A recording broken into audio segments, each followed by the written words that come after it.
Hello friends, मैं रोहित कुमार आप सबको अपना YouTube channel education for JPSC में स्वागत करता हूं। आज हम लोग इस वीडियो में टाना भगत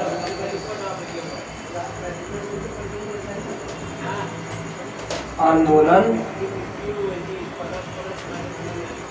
1914 के बारे में पूरी जानकारी लेंगे और इसमें बताया जाएगा कि एक व्यक्ति जो ज़्यादा शिक्षित ना होने के बाद भी एक आंदोलन किस तरह से क्रिएट करता है या बनाता है, उसके बारे में जानेंगे। और एक व्यक्ति के हर व्यक्ति के अंदर एक ऐसी मोमेंट आती है, एक ऐसे समय आता है जिससे उसकी जीवन की शैली जीने का जो है वो बदल जाता है। आज उससे से बात करेंगे हम लोग जतरा उरांव या फिर इसी को बोला गया बाद में जतरा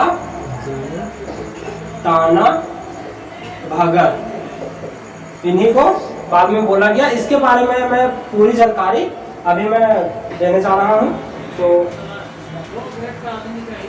चलिए बताते हैं आंदोलन के बारे में। कमेंट करिएगा। देखिए, टाना भगत आंदोलन जो है, टाना भगत आंदोलन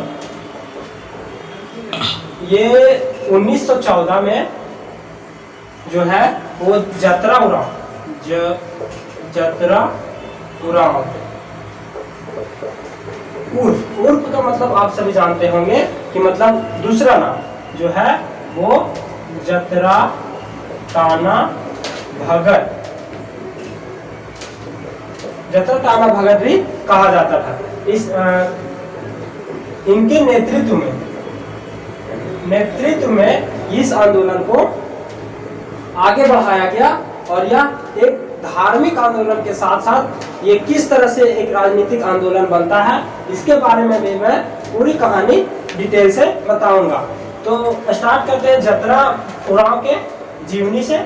देखिए, इनका जीवनी भी जानना बहुत जरूरी है हर एक व्यक्तियों के लिए, क्योंकि एक समान परिवार से बिलोंग करने के बावजूद ये किस तरह से इस आंदोलन का नेतृत्व करते हैं, ये चीज जानना हम सब के लिए बहुत ही आवश्यक है।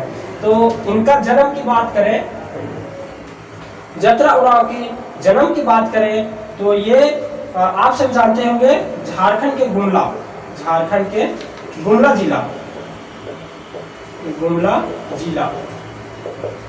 जिला के जो है वो गुमला जिला में एक बिशुनपुर प्रखंड है, जहां पर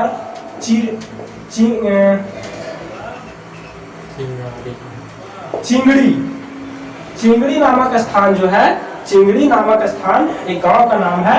वहां पर इसका नाम चिंगड़ी नावट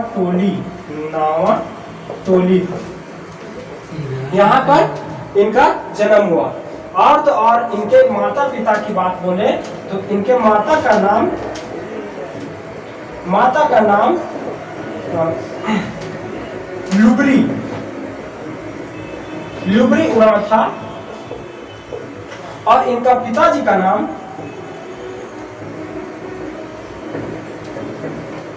कोदल उरांव। माता का नाम लिबरी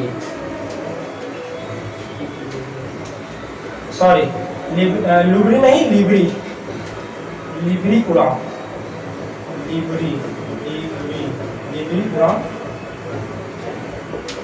और पिताजी का नाम था कोदल उरांव।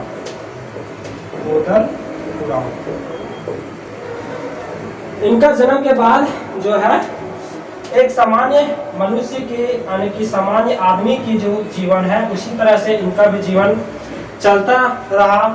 परंतु इनका जो समाज है उस समय, इनके समाज में उस समय बहुत ही कह सकते हैं कि जादू टोना या झाड़ फूक वाला सिस्टम बहुत ज़्यादा चलता था। उस समय जब इनका स्कूली शिक्षा की बात करें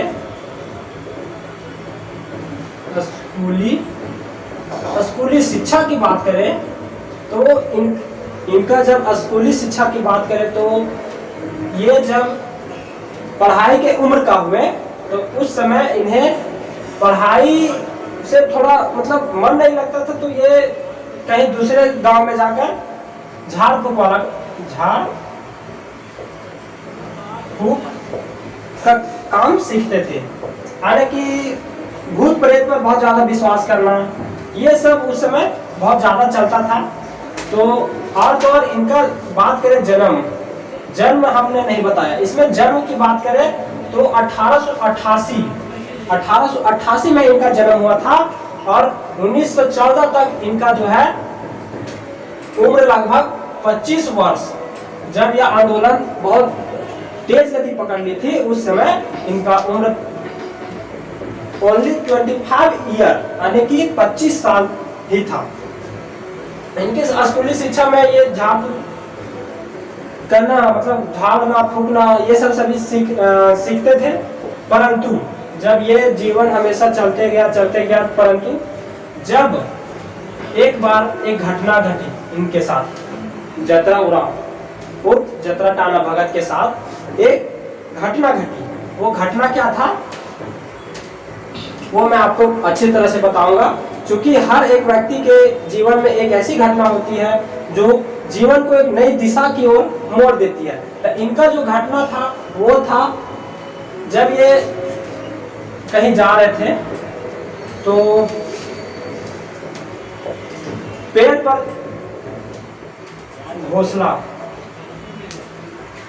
एक घोंसला था जिसमें पक्षी का जो है वो अंडा था। पक्षी का अंडा को जब वो मतलब उतारने का मतलब अभी भी आप लोग देखते होंगे कि जब कहीं पक्षी अंडा देता है तो वो अपने घोंसले में तो वो काम यानी कि पक्षी का अंडा उतारने के लिए पेड़ पर चढ़ते हुए जब चढ़े तो वहां से जब अंडा को छुए तो वो अंडा गिर गया और फूट गया। और ये जो बताने की जो अंडा फूट गया वो उन्हें थोड़ा अंदर से मतलब हृदय से एकदम विचलित कर दिया और वो इस झाड़ फूक वाले आत्मविश्वास को छोड़ दिए।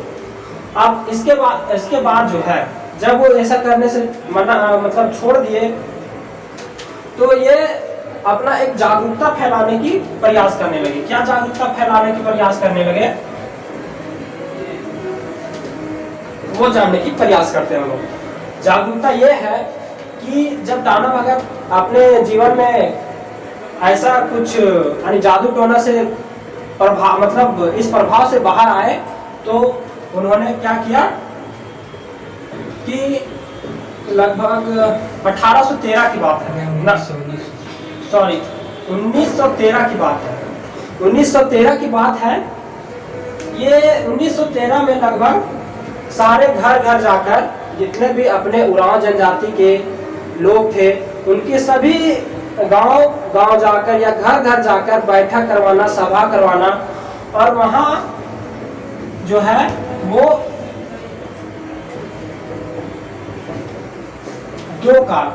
दो चीज से वो पूर्णतः विचलित थे। क्या थे? पहला तो वो जो है वो उनका कहना था कि जमींदारों की खेती में जमींदारों के खेत में मजदूरी नहीं करेंगे। वो इसका कथन है जल जंगल जमीन है। और दूसरा जो है कि अंग्रेजी हुकूमत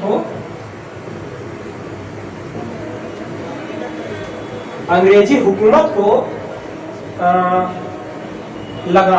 लगान जिसे हम लोग मालगुजारी भी बोलते हैं, मालगुजारी जिसे मालगुजारी भी कहते हैं, वो नहीं देना होगा और नहीं देंगे ये उनका मानना था। तब जब ये सभी गांव जाकर सभा करने लगे तो वहां इन्होंने एक अवधारणा दी, एक कथन दिया। क्या दिया? एक डायलॉग जैसे होता है ना वैसे में एक क्या बोले कि जल जंगल जमीन हमारी है।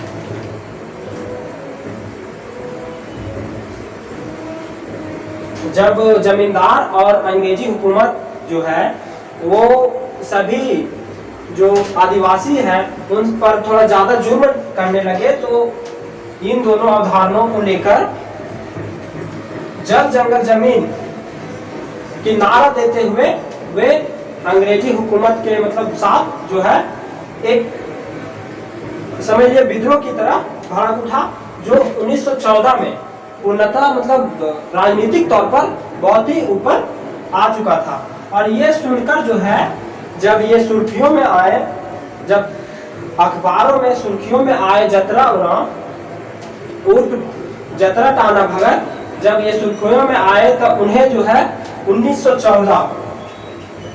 1914 में जो है उन्हें पकड़कर जेल भेज दिया गया। जेल भेज दिया गया। उन्हें जब जेल भेज दिया गया तो जेल में भी उन्हें लगभग 2 साल में उन्हें जेल में बहुत प्रताड़न मतलब मारपीट करना, बहुत प्रताड़ित किया गया। और 1916 में जो है जतरा टाना भगत को छोड़ दिया गया। और जब वे जेल से बाहर आए तब लगभग 2 से 3 माह में उनका निधन हो गया।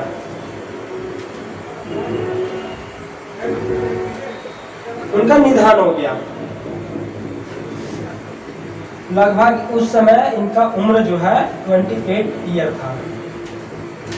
एक युवा अवस्था में इनकी मृत्यु हो जाना एक बहुत ही बड़ी घटना साबित होती है। और तो और ये आंदोलन जो है वो स्टार्टिंग में, ये आंदोलन जो है टाना भगत आंदोलन, ये स्टार्टिंग में जब था शुरुआत में इसे कुकक धर्म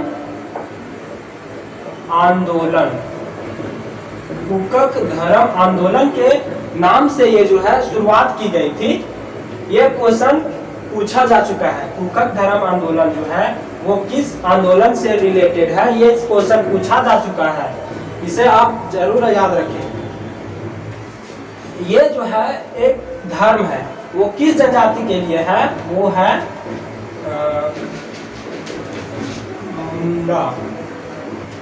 मुंडा जनजाति, उरांव जनजाति,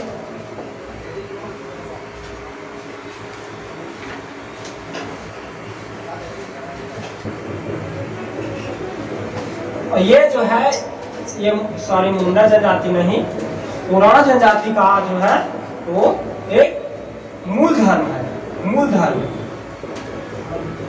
इस धर्म के अंदर जतरा उरांव ने एक बहुत बड़ी अवधारणा दी। क्या बोले? उन्होंने बोले कि जितने भी आदिवासी भाई हैं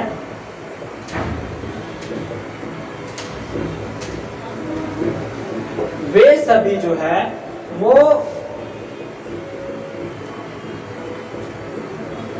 भूत प्रेत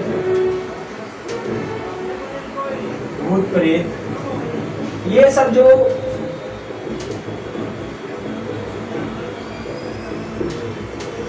और तो और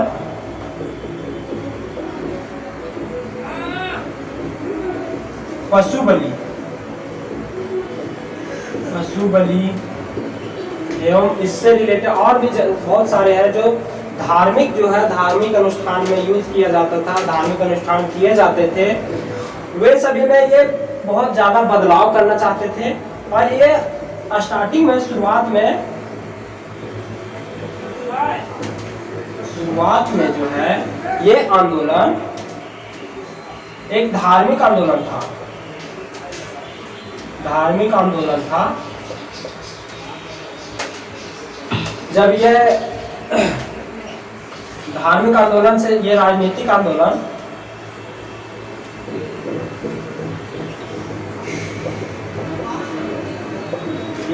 आंदोलन में प्रवेश कब किए इसके बारे में भी मैं बताऊंगा। या स्टार्टिंग में धार्मिक आंदोलन था। ये अपने जो है पहले ये जो फूकक धर्म आंदोलन जो था, इसमें मुख्यतः धार्मिक चीज़ों के बारे में ही बताया गया कि पशु बलि ना करें, भूत प्रेत पर विश्वास ना करें, और तो और इस तरह से कई और भी अवधारणे बताए कि मांस मछली ना खाएं, किसी की हत्या ना करें, मतलब कि एक अहिंसा की तौर पर अपना जीवन व्यतीत करने की बात कही गई थी। लेकिन जब 1914 में यह विद्रोह बहुत बड़ी भयावह ले लिया, तो उस समय अंग्रेजी हुकूमत, ये हमने जो पॉइंट जो बताया था कि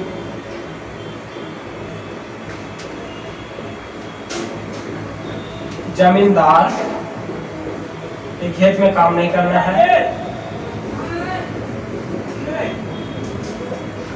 मजदूरी नहीं करना है, नहीं करेंगे। और दूसरा जो है वो अंग्रेजी हुकूमत को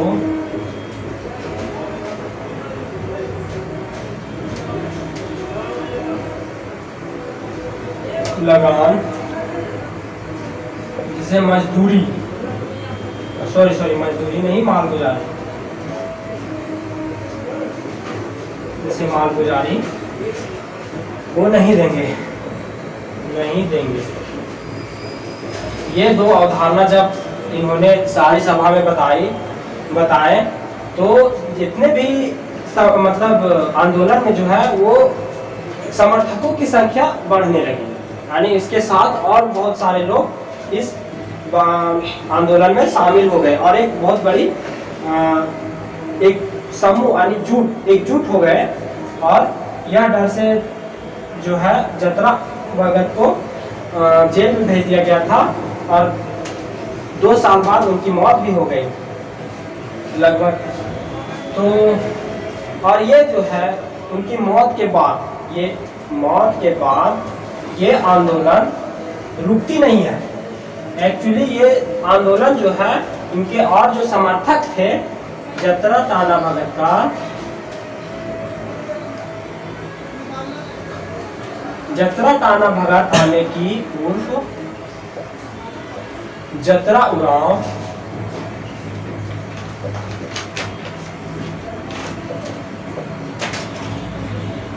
के समर्थक जो है वो इस आंदोलन को आगे और भी बढ़ाते गए। और जब हम लोग जानते होंगे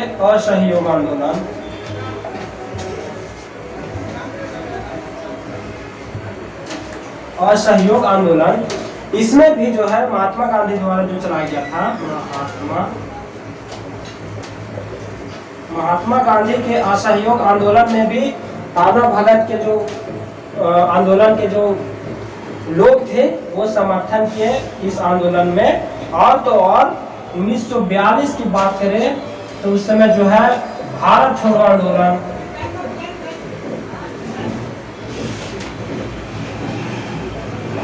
आंदोलन में भी एक बहुत ही जिम्मेदारी के साथ जो है वो इस लड़ाई में भारत छोड़ो आंदोलन में सहयोग करते हुए और नए भारत, स्वतंत्र भारत, आजाद भारत की सपना देखते हुए इस आंदोलन में भी भाग लिया था।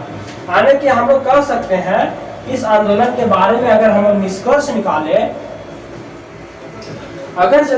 इस आंदोलन के बारे में निष्कर्ष निकालें तो इसमें निष्कर्ष ये निकलता है कि जब ये टाना भगत आंदोलन स्टार्टिंग हुआ था, शुरुआत हुई थी, उस समय यह एक धार्मिक आंदोलन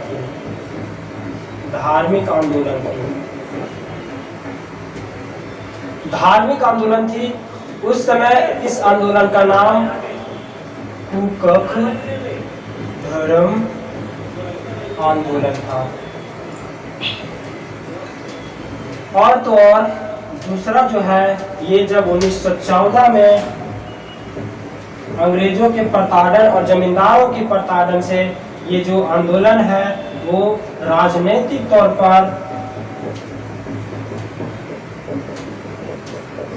सामने आती है। राजनीतिक तौर पर सामने आते हैं 1914 में, और तो और लगभग 1922 यानी कि असहयोग आंदोलन।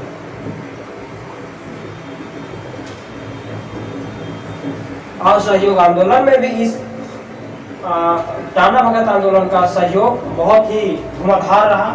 और तो और चौथा जो है 1942 की भारत छोड़ो आंदोलन। भारत छोड़ो आंदोलन, इस आंदोलन में भी इन्होंने एक सक्रिय, बहुत ही एकदम धुआंधार तरीके से लड़ाई में भाग लिए और आगे इस आंदोलन में लगभग आजादी तक सभी समर्थन करते रहे। और अब ये धार्मिक आंदोलन की बात बोले तो ये भी स्टार्टिंग में जो है वो बहुत बड़ी भूमिका अदा की थी इस आंदोलन को आगे बढ़ाने के लिए, क्योंकि जतरा टाना भगत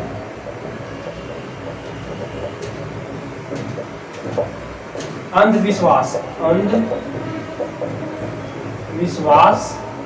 की दुनिया से